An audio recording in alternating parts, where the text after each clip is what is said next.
Just a couple pieces of business before we start.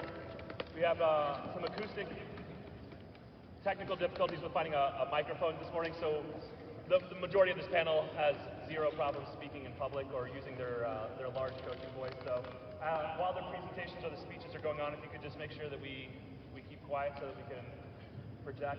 Some of us also were at the game last night and may have left some of that near the field in support of the team last night. So first of all, I just want to say thank you so much for coming today from all over to be here. It says and speaks a lot to this program, to Coach Miller specifically. So I just want to introduce Sydney. First thing's going to be helping us out this morning. She's going to be emceeing for us, giving some introductions to those speakers that were here.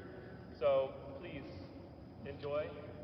We'll have some time at the end where if you want to go on a walk around Gimble and have some more conversation, or even stay here and have some more conversation, we got plenty of time for that as well. So thank you so much for coming today. Sydney?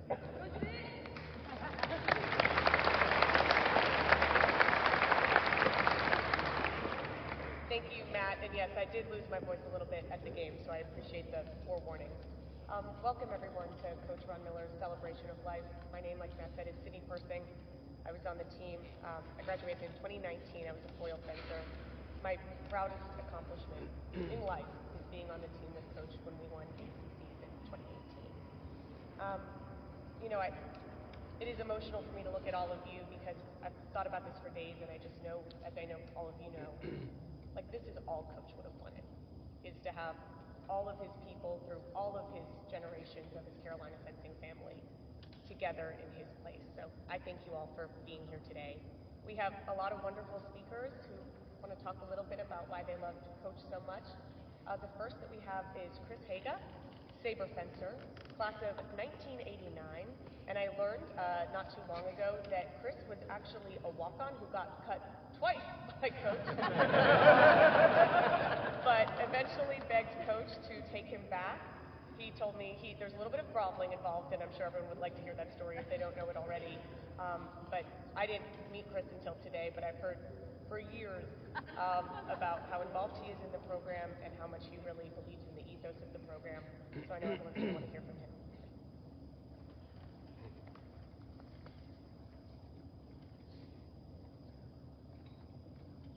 Thank you for coming. All right. Thank you for inviting me, and Sydney, thank you very much. For reasons we all know and share, we owe Coach a debt that we cannot repay. A debt we cannot repay. I asked to go first today because what I have to say was composed on the plane home from the last time I saw him and contains a message directly from him. Maybe the last one we are to get. If anyone wants to hear an off-color story about the greatest band fart ever farted in a band, please see me afterwards. This is important, but it's not very fun. This is why I'm going first. I love telling fencing stories because they're joyous, making me laugh no matter how many times I hear or tell them. But there's not very many for the next few minutes. So, I hate babies. I don't really hate babies. I hate the responsibility of babies. Babies are helpless. You are responsible for them. It is the responsibility, not the baby. The responsibility is what you want to avoid. But it's not really a good enough excuse, really. Sometimes you gotta hold the baby. So, it's early fall, 1988. We're setting up to host an event, laying strips in Carmichael Auditorium. Everyone's done it. Coach is holding his newborn son, Joseph. Is Joseph here? He's a grown man with a family of his own. Thank you for being here, Joseph. Coach is holding Joseph when someone else walks by and asks Coach for the keys. Guess what? Couldn't find them. So, he's holding a literal newborn, maybe 2 months old. And goes, "Hey, Haga, hold the baby." And then he leaves. For like 30 minutes. Where are the damn keys, right? So anyway, he leaves. And I'm sitting there holding Coach's most precious possession. Okay, so I would rather have had a blue devil tattooed on my backside. But he trusted me. He trusted me without thinking. He trusted me. And I did not want to disappoint him. This is his superpower.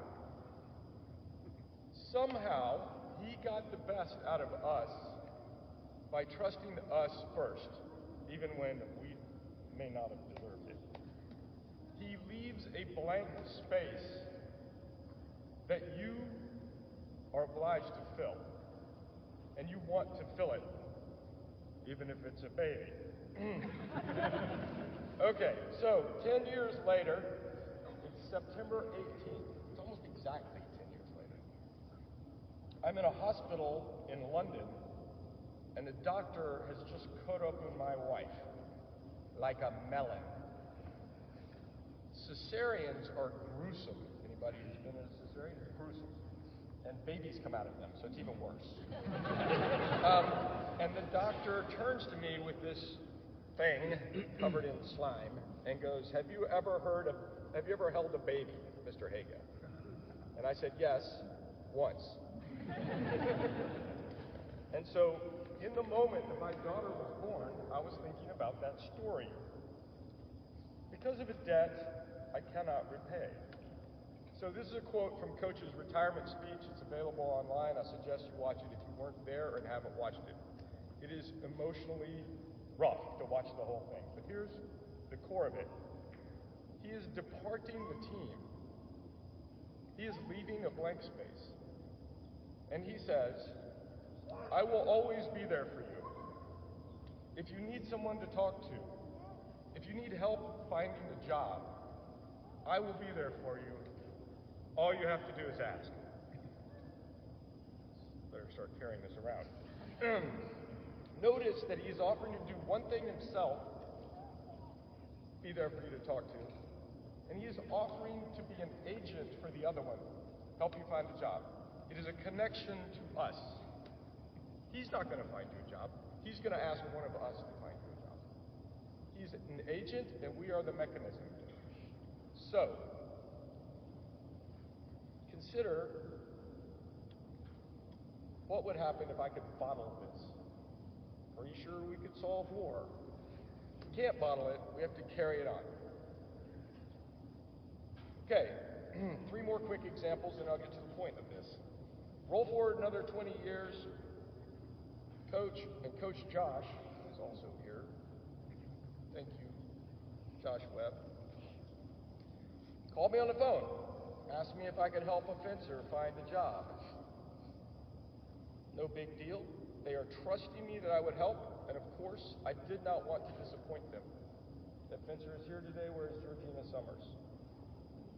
Please stand up, Georgina. Okay. Georgina is wearing my sweatshirt from my undergraduate days. You'll know why in a moment, I'll tell you. But I wasn't expecting that. Thank you, Georgina. Okay, 5 years after that, it happened twice in 1 week. Georgina, having graduated, had moved back to the States and just happened to move to Dallas, where my family and I live now.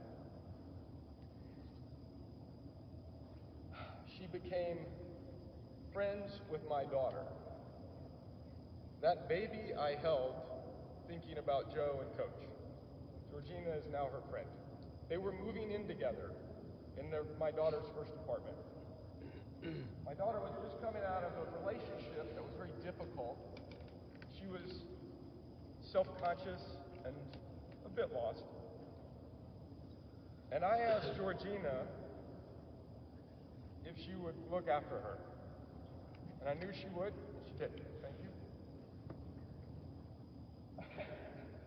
2 days after that, my phone rings with a UK number, and it's Georgina's parents. They had never spoken to me. They knew who the heck I was. They knew I was a fencer. Wonder where they got the number. They gave me their baby and knew I would look out for them. Or him, her, sorry. Georgina. They knew I would look out for Georgina, having never met me. So, second to last one. They're getting harder as they go. It's sort of a progressive speech. Second to last one. My son was in college during COVID, some fancy schmancy college up north, private school, blah, blah. It will not be named because I hate them. Whatever your views on the lockdown, COVID lockdowns, it's pretty clear they hurt children as a byproduct. My son was one of them. He spiraled downward, and they returned him to me broken, depressed. I was as scared as a parent will ever be, and didn't know what to do. Having no particular skills with babies still, I called Raphael Martin and Rena Schellenberg, my teammates, unfortunately are not here today, who both worked at the University of Texas, Dallas, and they got him back into school and back on his feet. A debt I cannot repay. Another one. Okay, last one. The last one comes with 3 thank yous. You will be tempted to applaud. I ask you to hold it until the end. The moment will be obvious when we get there. First, I would like to thank Josh Webb for calling me on Friday as coach was fading. I was able to get on a plane on Saturday morning and get there. Thank you, Josh. I would have missed it otherwise. I walk in the door. Coach Josh is there. Coach Jednak is there. It's not part of the job description to be there for you, the former holder of your position while he's dying. He's there because we care. Thank you. Okay. This is the hardest part. Coach's illness was very challenging for a long time. Cancer and the accompanying treatments are a grind, and it ground down the strongest, best man we will ever know. Susan Miller's work supporting Coach through this process is a debt we cannot repay. She was there every time and all the time. I myself am embarrassed that I was not there more. A debt I cannot repay. And at the very end, she shared 20 minutes of her last bit of time with him, with us, with me. A debt I cannot repay. Okay, I'm there for 20 minutes. And in walks Joe to spend some time. That baby I held in 1988. Full circle. Full circle. Okay, here's the point. If you haven't been listening until now, now is the time. Coach was struggling, suffering, and taking no drugs, despite the fact that the hospice nurse was there trying to give it to him. Taking no drugs at all. He wanted to be mentally sharp all the way through. He wanted to visit with those people. Totally all there. As I got up to leave, he indicated to me that he was worried about Susan. He was very clear. He asked us to look after her.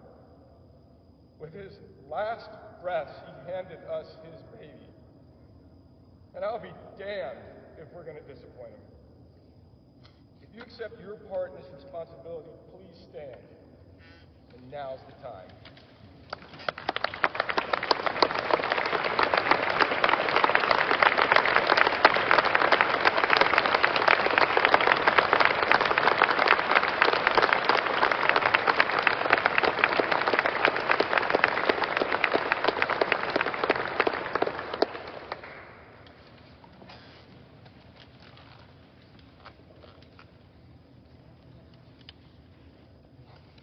I feel like we should pass one of these around. Okay.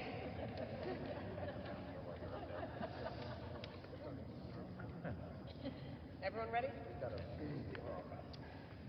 Next, I would like to introduce Lisa Campy-Savory.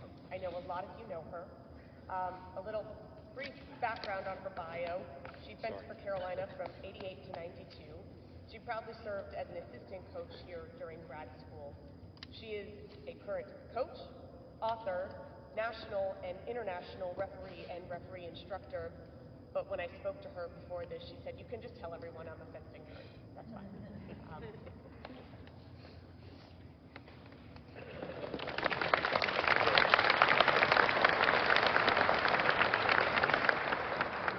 I brought my own.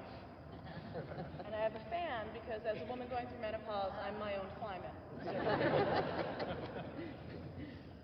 When I came to Carolina, I wanted to do this so you can see my face. So you can see my sarcasm in all its glory. When I came to Carolina, I had never called anyone coach, which was very, very different from my teammates. They'd come from all different sports, because that's what our team used to be. A couple recruits, there's another one, and people from different sports. And I had never called anybody coach. The maestro at my club, we called him Yerzy. We didn't call him coach. I quickly realized that it was coach with a capital C, like properly his name. He tried to get me to be called Coach Campy when I assistant coached for him, but it didn't stuck, and I was grateful. Good, I was glad. When Coach was alive, if one of my high school fencers called me coach, I would tell them, Coach with a capital C is a brilliant rectangular human in North Carolina. I'm Coach Lisa, so I correct them, and the only people I don't correct in my high school are the adults who go, "Hey, Coach," and I'm like, he's not here. Facts are facts. Other coaches called him Coach. Coach had this amazing, charming way of laughing in the middle of a word when he was laughing at his own joke. And I can't do it. It's just something, it's a talent I don't have. And when the beautiful Susan came into our world, I asked him, "What does she call you?" And he said, "Coach." And I'm like, there's a laugh in the middle of his word. I'm like, I can't do it. So in the middle of saying his own name, he laughed. And I'm like, oh dear, she's one of us. So thank you, and I'm sorry, for being part of the craziness that is the Carolina fencing family. Coach's special qualities are far too numerous to say in one setting, so I'm just going to pick a few. And like him, I'm going to merge them into cool stories that have like lessons in them and stuff. At one of our banquets I stood by something like this, and I talked about Coach's ability to give advice without really giving advice. Okay? He had this way of making you figure out whatever you needed to do. He empowered us to do the heavy lifting, but we genuinely left his office thinking, I've just been given advice. We weren't. He was empowering people to believe in themselves. When he was just guiding us, he was kind of shoving us in. He was making us kick our own butts, okay? In the correct direction. So as an undergraduate, I went to him for advice about something serious, and in classic Coach fashion, he told me of somebody close to him, and then he told me a story of a teammate And that's going to lead to the second huge lesson I want to talk about today. He told me of a teammate who was on the edge of being ready for the traveling squad. We had a big team and limited van space. And she was frustrated that Coach had not put her on the list. And I don't remember if I told her, talk to Coach. I gave that advice a lot. Don't understand something, talk to Coach. Giant life issue, talk to Coach. Like, that was it. I thought it was good guidance at the time. So as the story goes, she bursts into Coach's office. Coach, I deserve to go on this road trip. I've done everything you've asked of me. I've smoothed out my actions. I'm being more decisive. I should go. And Coach looks at her and goes, okay. And another thing, Coach, and wait, what? What just happened? I can go? He's like, yeah. Then he wrote her name in his very cool handwriting. And this is what he said. She's like sitting down going, what the heck just happened? And he said, my knowing you were ready was not as important as you knowing you were ready. Advice without giving advice, right? A kick in the pants, right? Coach taught us to be independent and empowered. He was so much more than cut, parry, cut, or balance and coordination. His lasting impact has almost nothing to do with fencing, though he was brilliant at it. He was teaching us to kick our own butts, to do right for ourselves, to listen to ourselves and others. And his empathy and power to listen is the last thing I'm going to tell you about. When I was at Carolina Fencer, one of my elderly relatives passed away, and I was set to travel for it later, so I went to practice. Practice was my safe space. Practice was my therapy. And when practice ended and people were leaving, I sat down on the wall next to the chalkboard. I think it's a dry erase board now, but it was a chalkboard then. And Coach comes down and sits next to me. And I could feel he knew what I was processing. Coach listened in such a special way. And he takes my hand, and of course my hand disappears, gone, right? And the wisdom-filled words Ron Miller said at that moment was, grief sucks. Try to be kind to yourself. Grief is one of the toughest things we ever have to deal with. So on behalf of Coach, I'm telling y'all, I learned how to say y'all when I was here. Listen to Coach. Grief sucks. Be kind. It's tough. In his death, he leaves a legacy of empowerment and empathy and kindness and humor, and yeah, there's some fencing in there too. So please, with me, picture Coach taking your hand, it disappearing, it's gone, and you smiling and knowing that just because he's not here, he's still here and here. If you can remember him with a smile and a laugh, his legacy doesn't ever go anywhere. It continues. That's it. There you go. I'll leave it.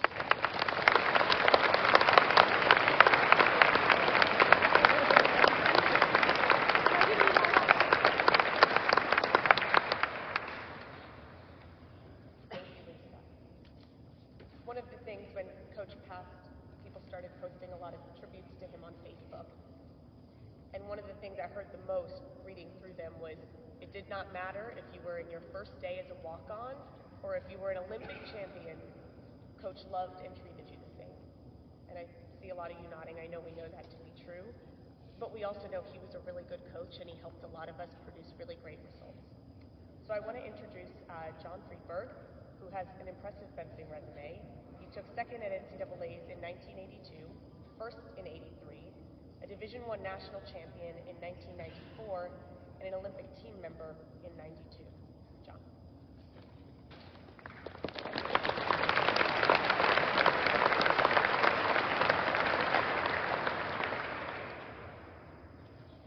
This is a great crowd here. Please raise your hand if you can't hear me when I talk, and you wouldn't mind if I indulge myself and take a picture before I start. Yeah, I think this is probably the biggest crowd I've ever spoken in. So, I have lots of great memories with Coach Ron Miller, but one stands out above all the rest. And after visiting Chapel Hill to celebrate Coach's 50th anniversary, I regretted not sharing that with the group back then. So I'm pleased to have the opportunity to share my favorite memory of Coach with all of you now. This story is also, in my opinion, Coach's greatest moment. A story about Coach's greatest moment. And feel free to debate me after you've heard it, if you like. And it shouldn't be confused with his greatest accomplishments, such as his 1,500 wins, or the Women's ACC Championship, or his 2 NCAA Coach of the Year awards, and the list goes on. This story takes place in March of 1983 at the Men's Fencing NCAA Championships. Now, in this era, men's and women's fencing championships were conducted separately. And the individual placements were determined by the number of 5-touch bouts you won in a 24-person round robin. There was no Final Four like there was today. Each weapon started with a field of 40 fencers, and each school was only allowed to enter 1 fencer per weapon. So it made it much more competitive, the team match much more competitive. The preliminaries were fenced on day 1, and the final pool was fenced on days 2 and 3. UNC had a strong team, and Coach prepared as well. Day 1 ended, and all 3 UNC fencers advanced to the finals. Day 2 went well for me, with wins in all of my opening bouts, and our FAS John Hottie and foilist Amiel Rasabi. Is Amiel here?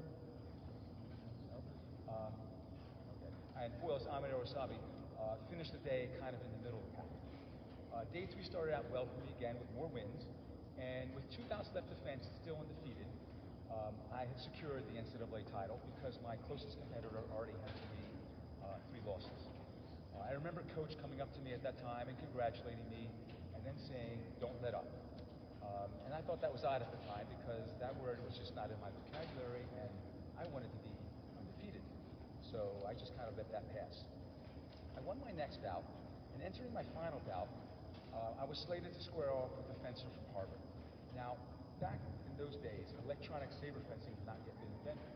So instead, they used 4 side judges, 2 behind and next to each fencer, to indicate parries and hits.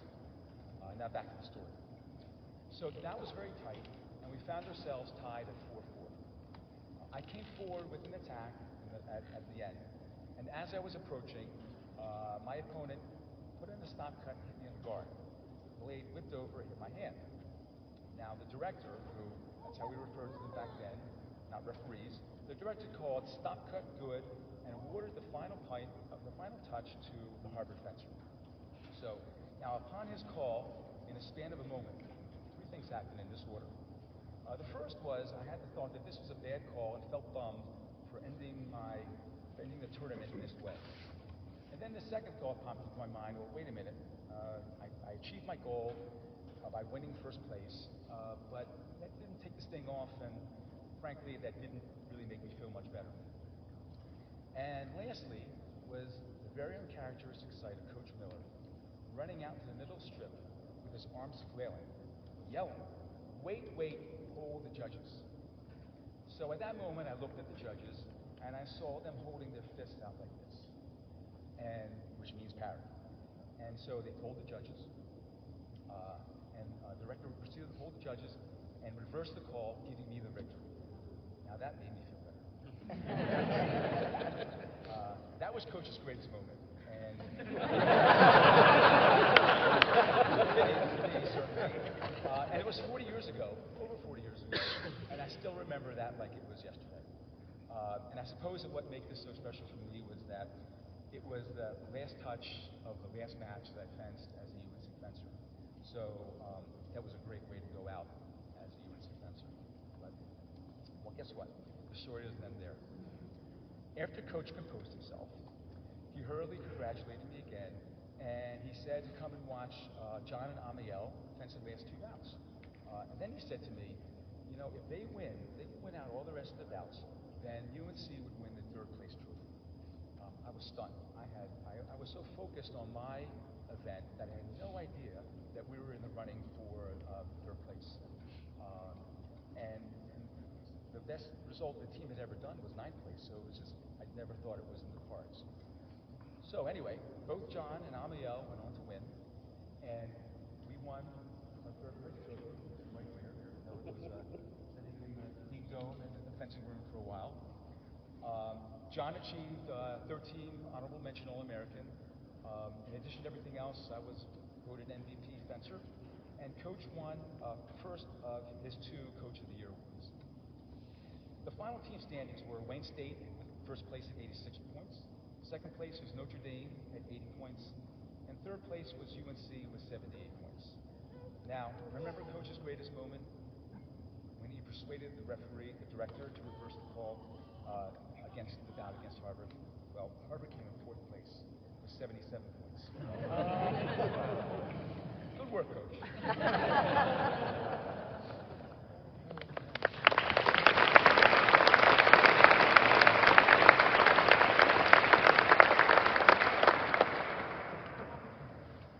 Next up, we have Bill Shipman. Bill was an FA fencer for Carolina from 1970 to 1975. He then went on to be a graduate assistant fencing coach for Clemson, 75 to 77, UPenn's assistant women's fencing coach from 78 to 1980, and then the head coach at Brandeis from 81 to 2018. He is retired now, but coaching club fencing part-time. So.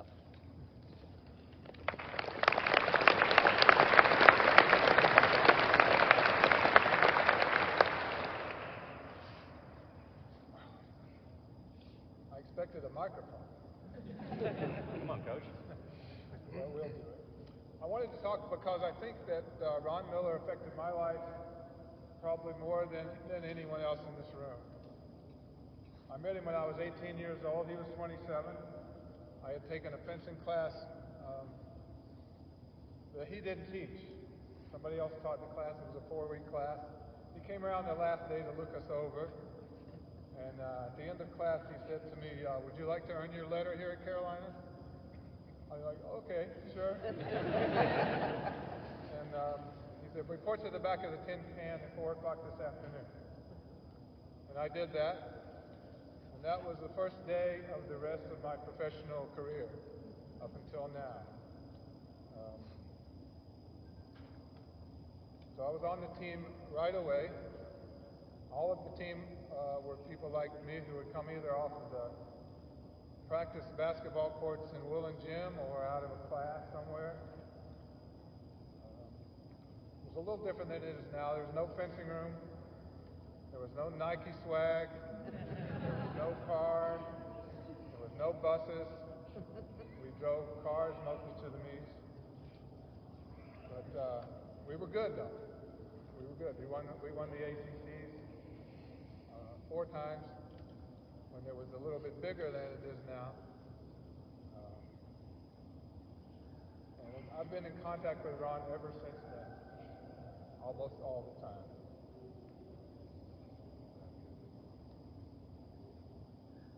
As I was on the team, I was the captain of the team, and then my 5th year, when I changed majors, I was assistant coach. One of the first ones to do that. Then I went to Clemson and coached the initial varsity women's team and helped with the men's team. The head coach was a Carolina alumni as well, Charlie Poteet. He was an unforgettable character. Who remembers Charlie Poteet? Oh, quite a few. He was a character, as they say. Then I went to UPenn and then on to Brandeis, where I stayed for 37 years. Almost all of you have competed against my team at Brandeis. Carolina won the great majority of those meets, but Brandeis won some of them. And let me tell you, it's a bigger deal for Brandeis to beat North Carolina than it is for North Carolina to beat Brandeis. And those wins, when we beat Carolina or Duke or occasionally Harvard, gained a lot of prestige for fencing at Brandeis. It was very helpful to me in the long run, I think. But Ron, when I was I was coaching all this time at these places. He was helping me. He helped me become a member of the staff at the Olympic Festival, member of the staff at the Coaches College. Where else?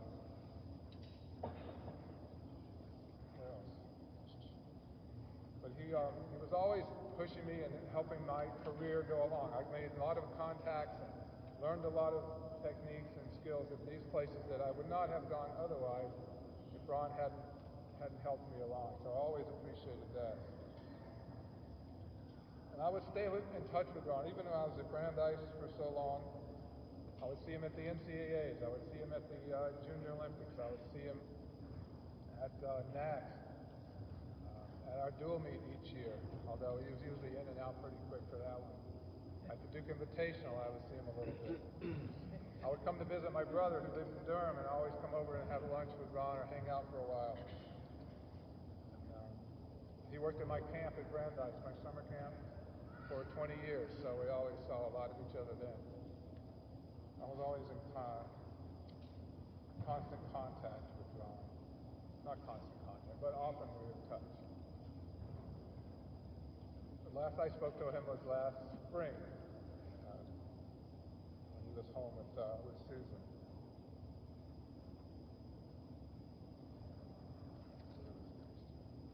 But all during this time, almost 50 years, I've been in contact with Ron. He was the same.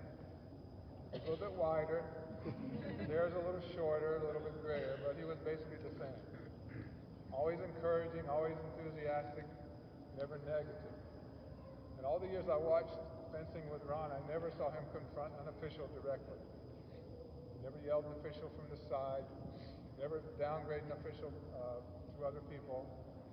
The worst he would do is say, the refereeing at the Chicago meet was weak. That means it was atrocious.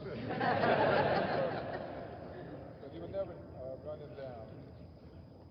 I remember my sophomore year, I was dating a woman who was on the team as well, Sarah Roberts. Is she here today? I don't think so. Anyway, and we were talking about Ron for some reason, I don't remember what, and she said, we were talking about her, and I said to her, I said, well, he's not perfect. She looked at me like, are you sure? So he was very young then, so he was very attracted to the women's team.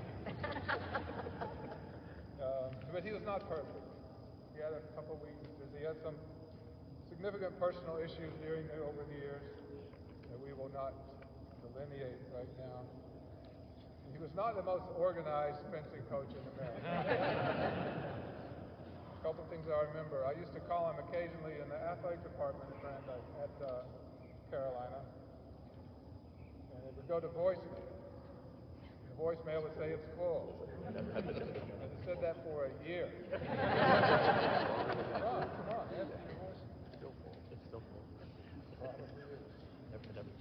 Remember once I came upon him sort of randomly in the Carolina Union at lunchtime, and he had a legal pad with him, which was unusual. He would carry a legal pad. And what had happened was his wife, Jan, had forced him to make a list of the things he had to do that day because he was so overwhelmed that he couldn't keep track of it all. It's like 20 things on his list on the legal pad. By lunch, he got down to number 6 or 7 or so. I don't think he ever got to the bottom of that list, but she was forcing him to be organized. And once I remember we had stayed overnight at a hotel on the way, I think, to Cornell. And we got in the cars, and we left. And Ron says, oh, we have to go back. You forgot to pay the bill. So we all had to go back and pay the bill and come back. But these were not the main characteristics of Ron, of course. He was inspirational. He was enthusiastic. He was funny. He was the best teacher of a group of fencers I have ever seen. Whether it was a 40-person Carolina phys ed class, or adult coaches at the Coaches College, or 12-year-olds at camp, or high school kids, he could make them believe that whether he was teaching them how to do a feint disengage or how wide your parry four was the most important thing they were going to learn that day. it was amazing to watch sometimes. And I tried to emulate him in my classes, but I was not as good. But he was an inspirational group. All of you remember the classic warm-up he did all the time with the Chinese push-ups and all this stuff. I had him doing that when he was 60 years old in camp. And he did it. He enjoyed it. But I just want to say, Ron was probably the main influence on my life as a professional fencing coach. I'll always, of course, be indebted to him. I want to say, in terms of being a coach, you were the best. In terms of being a friend, you were the best. Thank you.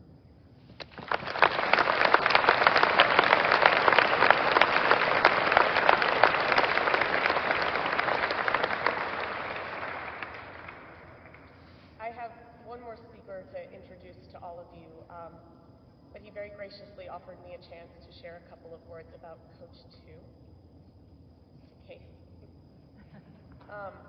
I don't know how everyone wrote all these lovely speeches, because I had a really hard time trying to sit down and do this. So at work on Thursday, I just started writing some of my favorite memories about Coach down. And they just started coming. And as everyone talked, I can't even read what I wrote because I just kept writing down more. I thought about Nike Christmas first, and how this man spent all of his time with us. And during the little time he had away from us, which I would have really taken that, he invited us to his home with Susan, and he'd bake his Coach cookies and take pictures of us opening our gear, because he was so excited for us and he loved to see us smile. And I remember after one of them, I went home and I got tagged by him in a picture on Facebook, and he took screenshots of us coming to get our gear from his little Ring doorbell camera. And I realized now he just wanted a keepsake of how happy we were that day. I thought about the chalkboard in Fetzer, and how after a long practice he would sometimes ask us to stay because he would draw a very detailed diagram of his ankle to explain to us the anatomy of his most recent injury.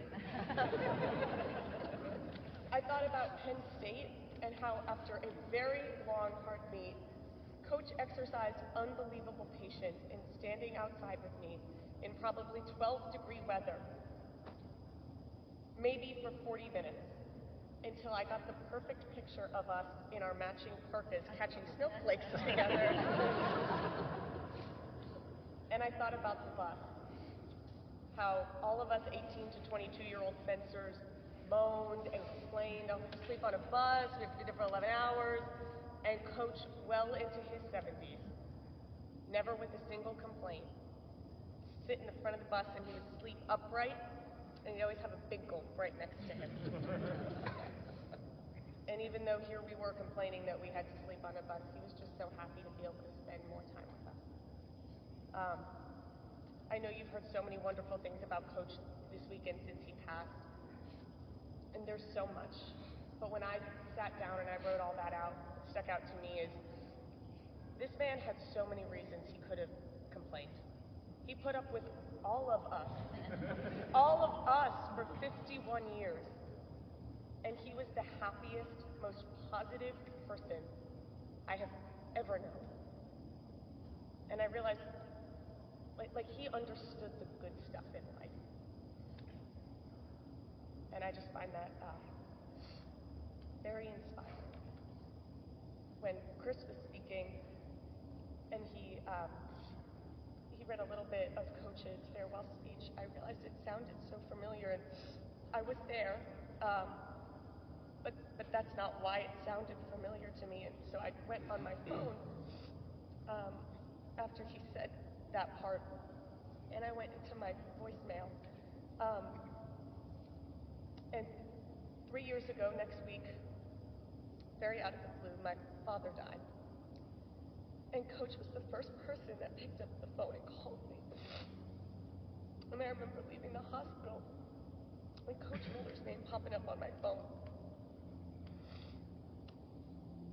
And I listened to the voicemail, And he said exactly what Chris said. I wrote it down.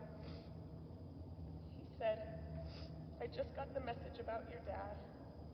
I am so sorry. If you ever need anything, help, someone to talk to, anything at all, please call. I love you very much." He was just always there for all of us. And I think about all the lovely things people have said and how much he's changed all of their lives, and I know everyone in here feels that way. And there are hundreds more of us. And I just think that's really special. One of the people I know who Coach has also really touched and is very loved by Coach and also fully trusted by Coach to take care of his baby of 51 years and continue his legacy. He's the head coach of Carolina Fencing, Matt Jednak, our finest guard.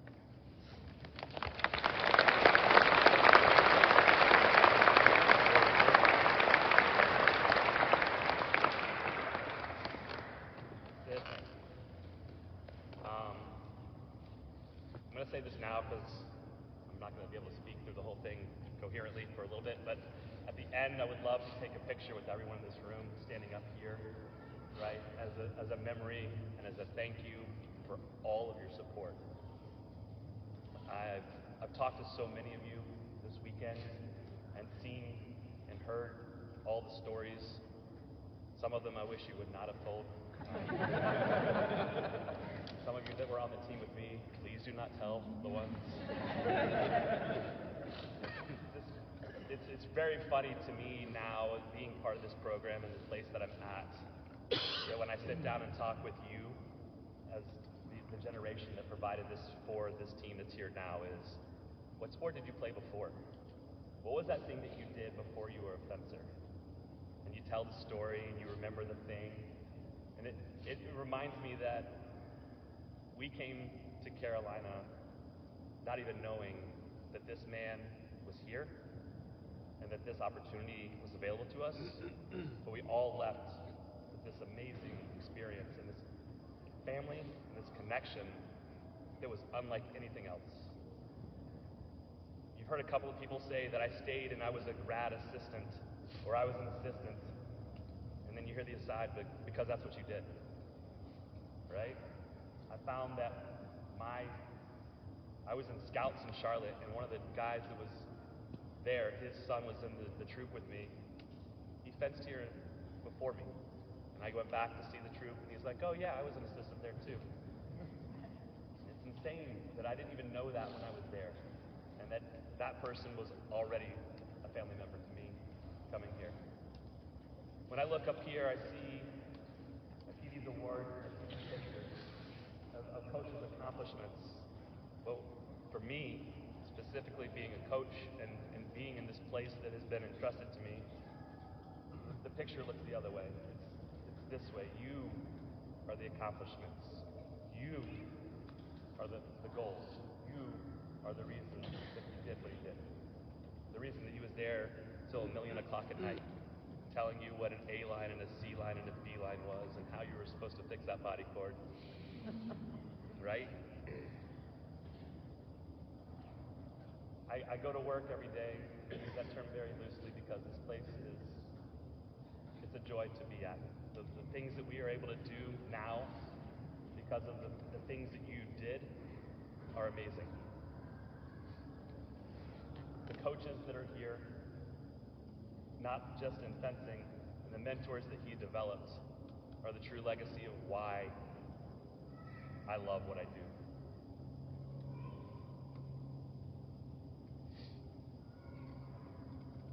I think Josh, again, too, just like Haga said, Josh gave me a call, said, "Have you seen Coach lately?" I said, "Well, I talked to him the other week, but I hadn't seen him, directly." He gave me an update and said, "You might want to come over." The next day, I made sure to go over and see him, and I'm really, really glad I got that chance. We had many conversations after he retired, but he was the guy that was going to give me the space to do the thing I needed to do, but was also going to be the sounding board that I needed when it got tough or if I had a problem. This is where it gets a little hard.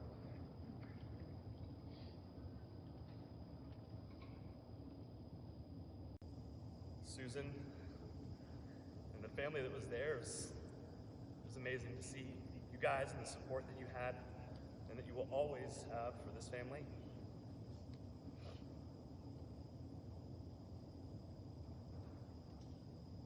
Kurt, Joe, Carolyn, thank you so much for sharing him with us.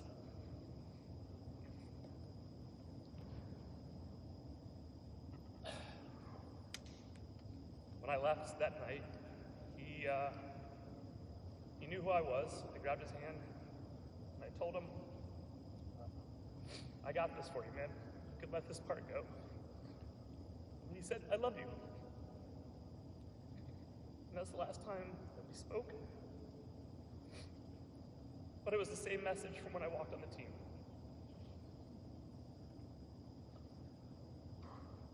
So, for me, and you guys that are here, one last time for me, Ray, rah-rah, thank you, Coach Miller. Thank you so much for coming today. I love all of you guys, and I hope that we get to see each other in some more happy times. Because these aren't tears of sadness. This place gave me my life. Not anything else. I met my wife here. I met this wonderful family. And I met something that I truly am passionate about doing. So, thank you guys for coming to support. And I told you I wasn't going to be able to make that speech there, so if you guys wouldn't mind just coming up here, just take a picture.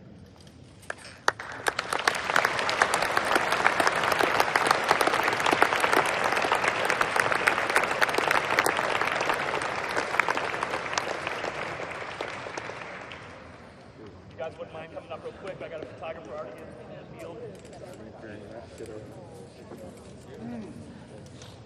Sure.